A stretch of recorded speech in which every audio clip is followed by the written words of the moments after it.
प्यारे बच्चों, जय हिंद। आपका हमारे YouTube चैनल में हार्दिक स्वागत है। आज हम कक्षा 8वीं विषय विज्ञान में अध्याय 4 दहन और ज्वाला के सभी प्रश्नों के उत्तर विस्तार पूर्वक देखेंगे। साथ ही परीक्षा से संबंधित कुछ अतिरिक्त प्रश्नों के हल भी देखेंगे। आप अपनी कक्षा से संबंधित सभी वीडियो हमारे चैनल की प्लेलिस्ट में देख सकते हैं और अच्छे से समझ करके स्क्रीनशॉट लेके नोट्स बना लीजिए। और आपने अभी तक हमारे चैनल को सब्सक्राइब नहीं किया तो कर लीजिए। अध्याय 4 दहन और ज्वाला। प्रश्न 1, दहन की परिस्थितियों की सूची बनाइए।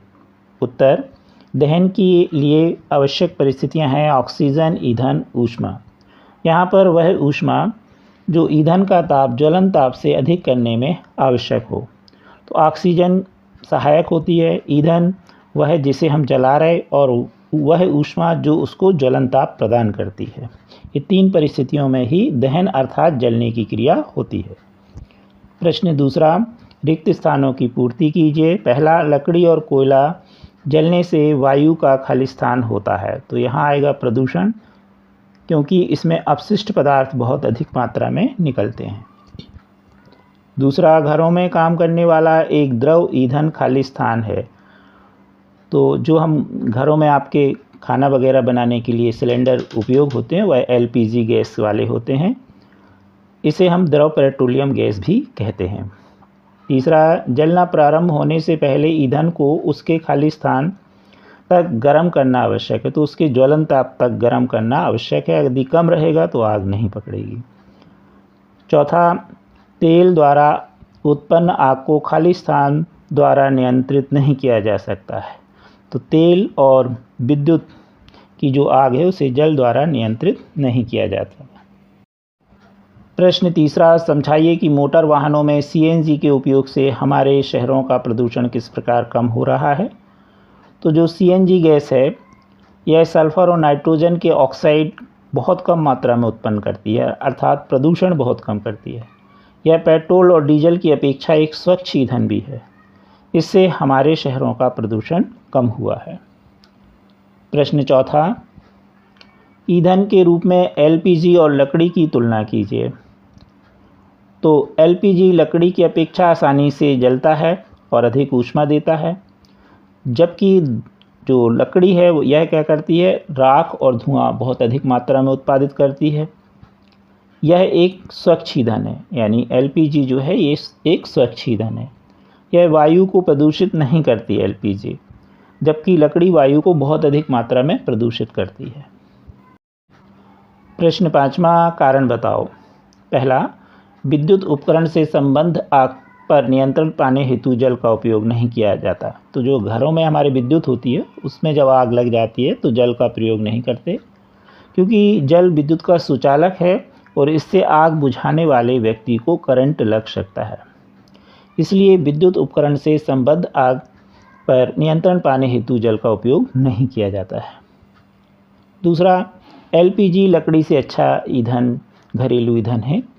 तो इस पर अभी अपन ने इसके पहले वाले प्रश्न में समझ लिया, वही प्रश्न इसका उत्तर होगा। LPG लकड़ी की अपेक्षा अच्छा घरेलू ईंधन है, क्योंकि यह सस्ता और आसानी से उपलब्ध है और यह अधिक मात्रा में ऊष्मा उत्पन्न करता है और हानिकारक गैसें या हानिकारक पदार्थ, इसमें प्रदूषक पदार्थ उत्पन्न नहीं होते। प्रश्न 3, कागज स्वयं सरलता से आग पकड़ लेता है, जबकि एल्युमिनियम पाइप के चारों ओर लपेटा गया कागज का टुकड़ा आग नहीं पकड़ता। तो उत्तर होगा, क्योंकि कागज के जलने वाला पदार्थ एक जलने वाला पदार्थ है कागज, यह आसानी से आग पकड़ लेता है। परंतु जब इसे एल्युमिनियम के पाइप के चारों ओर लपेटकर ऊष्मा दी जाती है तो ऊष्मा एल्युमिनियम पाइप में प्रवाहित हो जाती है, जिससे पाइप के चारों ओर लपेटे हुए कागज का ज्वलन ताप कम हो जाता है। और यही कारण है कि एल्युमिनियम पाइप पर लपेटा हुआ कागज का टुकड़ा आग नहीं पकड़ पाता। प्रश्न 6, मोमबत्ती की ज्वाला का नामांकित चित्र बनाइए। तो ये नामांकित चित्र है मोमबत्ती ज्वाला का। ये सबसे जो ऊपर वाला क्षेत्र है, सबसे बाहर वाला, ये पूर्ण दहन वाला क्षेत्र होता है, नीले रंग का होता है। ये आंशिक दहन वाला क्षेत्र है मध्य भाग, और ये पीले रंग का होता है। और नीचे सबसे बिना जली मोमबत्ती का सबसे आंतरिक क्षेत्र जो काला होता है। और ये जो सबसे बाहरी क्षेत्र है ये सबसे गर्म वाला भाग होता है, और ये जो मध्य वाला भाग है ये कम गर्म होता है, और ये जो बिना जली आंतरिक क्षेत्र ये सबसे कम गर्म होता है, और इस तरह हम बड़े आसानी से मोमबत्ती का चित्र बना सकते हैं। प्रश्न 7वां, ईंधन के ऊष्मीय मान को किस मात्रक द्वारा प्रदर्शित किया जाता है? तो ईंधन का जो ऊष्मीय मात्रक होता है किलो जूल प्रति किलोग्राम, केजे मतलब किलो जूल, और ये प्रति पढ़ते इसको ऑब्लिक को, और इसे किलोग्राम। 1 किलोग्राम ईंधन को जलाने पर जितनी ऊष्मा उत्पन्न होती है उसे उसका ऊष्मीय मान कहते हैं। प्रश्न 8वां, समझाइए कि CO2 कार्बन डाइऑक्साइड किस प्रकार आग को नियंत्रित करती है? तो ऑक्सीजन से भारी होने के कारण कार्बन डाइऑक्साइड आग को एक कंबल की तरह लपेट लेती है। इससे ईंधन का ऑक्सीजन से संपर्क टूट जाता है और आग पर नियंत्रण हो जाता है। आप अपनी कक्षा से संबंधित सभी वीडियो देखने के लिए वीडियो के नीचे यहाँ पर सब्सक्राइब में सब्सक्राइब कर दीजिए, और हमारे चैनल गणित SKD में आप टच कर दीजिए। जैसे ही आप टच करेंगे तो हमारा चैनल इस तरह खुल जाएगा। अब यहाँ पर आप प्ले लिस्ट में आपको दिख रहा है, यहाँ पर आप टच कर दीजिए तो अब आपके सामने प्ले लिस्ट आ जाएगी। मान लीजिए आपको 8वीं गणित के वीडियो देखना है तो यहाँ पर आप टच कर दीजिए और इस तरह आपके 8वीं गणित के वीडियो आ जाएंगे। अब हमें अध्याय 2 में प्रश्नावली 2.1 का वीडियो देखना है तो इसमें हम टच कर देंगे और यह वीडियो कुछ इस तरह से खुल जाएगा। यदि कोई प्रश्न 9वां, हरी पत्तियों के ढेर को जलाना कठिन होता है परंतु सूखी पत्तियों में आग आसानी से लग जाती है, समझाइए। तो हरी पत्तियों के ढेर को जलाना इसलिए कठिन होता है क्योंकि उसमें जल की मात्रा अधिक होती है, परंतु सूखी पत्तियों में आग आसानी से लगा सकते क्योंकि इसमें जल की मात्रा कम होती है। जल की मात्रा अधिक होने के कारण हरी पत्तियों का ज्वलनताप अधिक हो जाता है और सूखी पत्तियों का कम। प्रश्न 10वां, सोने और चांदी को पिघलाने के लिए स्वर्णकार यानी सोनी ज्वाला के किस क्षेत्र का प्रयोग करता है? तो अभी आपने मोमबत्ती का ज्वाला का चित्र देखा, उसमें सबसे बाहरी भाग सबसे ज़्यादा गर्म होता है। तो सोने और चांदी को पिघलाने के लिए स्वर्णकार धातु की फूकनी द्वारा ज्वाला के सबसे बाहरी क्षेत्र का उपयोग करता है, क्योंकि जो ज्वाला का सबसे बाहरी क्षेत्र का ताप सबसे अधिक होता है, जो चांदी और सोने की वस्तुओं को पिघलाने के लिए काफ़ी होता है। प्रश्न 11वां, ये एक सवाल है। प्रश्न 11वां, एक प्रयोग में 4.5 किलोग्राम ईंधन को पूर्णतः दहन किया गया, उत्पन्न ऊष्मा जो है 1,80,000 किलो जूल है। तो ईंधन का ऊष्मीय मान परिकलित कीजिए। अभी आपने ईंधन का ऊष्मीय मान देखा कि 1 किलोग्राम के दहन पर जो ऊष्मा उत्पन्न होती है किसी भी ईंधन के लिए तो वह उसका ऊष्मीय मान कहलाता है। तो यहाँ पर मात्रा है 4.5 किलोग्राम। तो यह ईंधन के ऊष्मीय मान की परिभाषा हो गई कि कितना उसमें कुल ऊष्मीय मान उत्पन्न हुआ और ईंधन की मात्रा कितनी है उसका हम भाग कर देंगे तो 1 किलोग्राम आ जाएगा।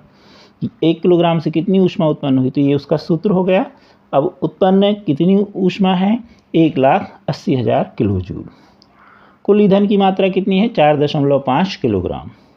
दशमलव हटा देंगे तो ऊपर 10 का गुणा हो जाएगा, नीचे 45। अब इसे आप बड़े आसानी से काट सकते हैं और काटने पर आपको मिलेगा 40,000।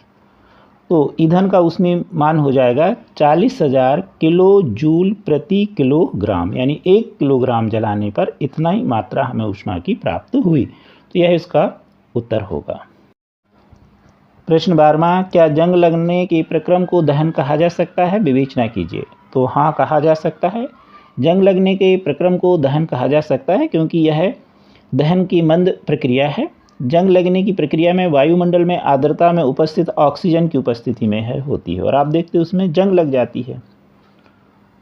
अगर आर्द्रता ना हो तो जंग नहीं लगेगी, वायु और आर्द्रता। प्रश्न 13वां, आबिदा और रमेश ने एक प्रयोग किया जिसमें बीकर में रखे जलमों को गर्म किया गया। आबिदा ने बीकर को मोमबत्ती की ज्वाला के पीले भाग के पास रखा। रमेश ने बीकर को ज्वाला के सबसे बाहरी भाग के पास रखा। किसका पानी सबसे कम समय में गर्म होगा? तो आप देख चुके हैं कि सबसे बाहरी भाग सबसे गर्म होता है। तो रमेश के बीकर का पानी कम समय में गर्म हो जाएगा क्योंकि ज्वाला का बाहरी भाग सबसे गर्म होता है, जबकि पीला भाग आंशिक दहन में आता है और यह कम गर्म होता है। तो इसलिए रमेश के बीकर का पानी जल्दी गर्म हो जाएगा। अब हम वार्षिक परीक्षा से संबंधित कुछ अतिरिक्त प्रश्न भी देखेंगे। प्रश्न पहला, दहन क्या है? वह रासायनिक प्रक्रम जिसमें पदार्थ ऑक्सीजन से अभिक्रिया कर ऊष्मा देता है दहन कहलाता है। इसे हम जलना भी कहते हैं। जिस पदार्थ का दहन होता है वह दाह पदार्थ कहलाता है। इसे ईंधन भी कहते हैं। ईंधन 3 प्रकार के होते हैं, ठोस, द्रव या गैस। ईंधन में लकड़ी, कोयला आदि, और वे पदार्थ जिनका दहन नहीं होता है वो अदाह पदार्थ कहलाते हैं, जैसे लोहे की कील, पत्थर आदि। तो सामान्य भाषा में हम दहन को जलना भी कहते हैं। तो जलने के लिए ऑक्सीजन आवश्यक है। यदि ऑक्सीजन नहीं होगी तो जलने की क्रिया संभव नहीं है। प्रश्न दूसरा, ज्वलन ताप। वह न्यूनतम ताप जिस पर कोई पदार्थ जलने लगता है उसका ज्वलन ताप कहलाता है। जैसे केरोसिन का ज्वलन ताप लकड़ी से कम है, इसलिए यह शीघ्र जलने लगता है। तो सीधी सी बात, कोई भी वस्तु पदार्थ है वह कब जलेगा? जब वह उसके ज्वलन ताप से प्राप्त कर लेगा। यदि ज्वलन ताप से अधिक नहीं मिला उसे ताप तो वह नहीं जलेगा। जिस पदार्थ का जितना कम ज्वलन ताप होगा वह उतनी जल्दी जलता है। इसलिए केरोसिन जल्दी जलेगा और लकड़ी थोड़ी देर से जलेगी। प्रश्न तीसरा, माचिस कैसे जलती है समझाओ। तो माचिस आप सभी ने देखा होगा। माचिस में तीली होती है, तीली के ऊपर एक रोगन होता है, आपने देखा होगा, जिसे हम माचिस पर रगड़ते हैं और वह माचिस की तीली जल जाती है। तो माचिस के सिरे पर केवल एंटीमनी ट्राइसल्फाइड और पोटेशियम क्लोरेट लगा रहता है।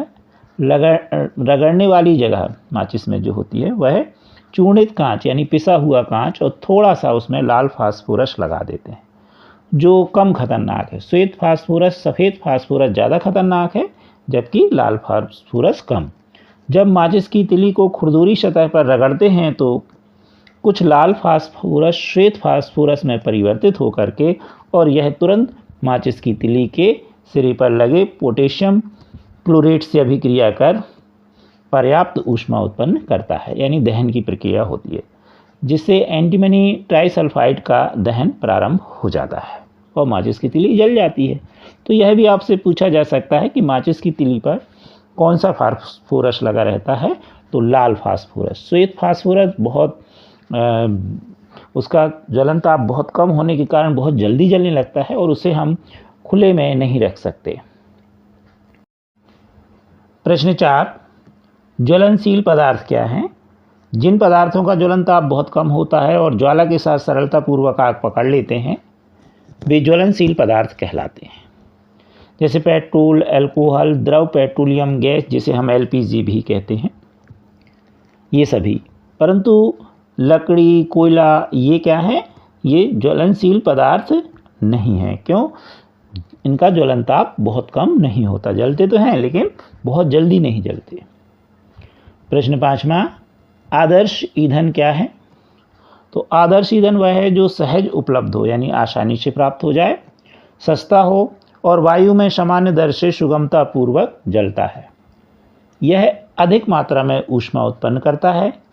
यह जलने के उपरांत कोई अवांछनीय पदार्थ नहीं छोड़ता, यानी प्रदूषित कोई भी पदार्थ नहीं बनाते। जैसे एलपीजी जो हमारे घरों में द्रव पेट्रोलियम गैस होती है।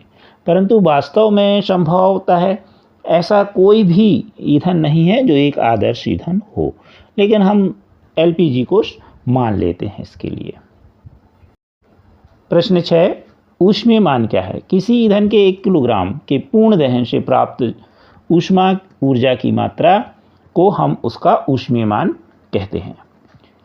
ईंधन के ऊष्मीयमान का मात्रक होता है किलो जूल प्रति किलोग्राम, यानी 1 किलोग्राम जलाने पर कितने किलो जूल ऊर्जा प्राप्त होती है, तो यह उसका ऊष्मीयमान कहलाता है। प्रश्न 7वां, अम्ल वर्षा क्या है? इसकी क्या क्या हानियाँ हैं?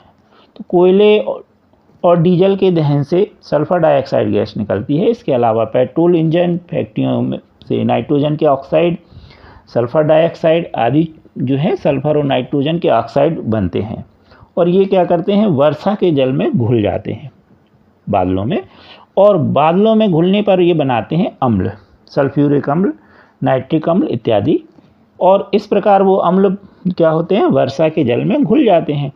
ऐसी वर्षा को हम अम्लीय वर्षा कहते हैं। और वो अम्ल क्या होते हैं, वर्षा के में घुल करके और ज़मीन में आ जाते हैं, जो फसलों, भवनों और मृदा यानी मिट्टी के लिए बहुत हानिकारक होते हैं। ताजमहल क्योंकि संगमरमर से बना हुआ है तो उसका भी क्षरण होता है। कुछ विशेष नोट पॉइंट भी देख लीजिए।